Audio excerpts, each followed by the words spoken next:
Hi అండి, నా videos చూడండి లాస్ట్ దాకా చూసి లైక్ చేసి సబ్స్క్రైబ్ చేయండి.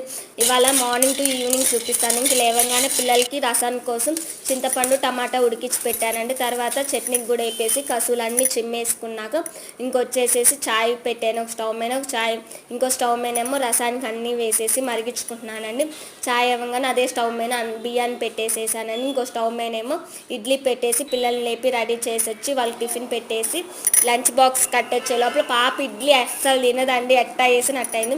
ఇంకా పిల్లల్ని పంపించుకున్నాక నా పనులన్నీ చేసుకున్నాక టిఫిన్ తినేసేసి ఇంక మార్కెట్కి వెళ్ళి వారానికి సరిపోయిన కూరగాయలు తీసుకొచ్చుకొని ఎక్కడ సర్దుకున్నాక తోటకూర కట్ చేసేసి వాటర్లో వేసానండి. బియ్యానికి కూడా కడిగి పెట్టుకున్నాక గిన్నెలన్నీ తోమేసేసి ఇక మధ్యాహ్నం లంచ్లోకి వైట్ రైస్ తోటకూర ఫ్రై చేశానండి. నేనేమో పుదీనా రైస్ చేసుకున్నాను.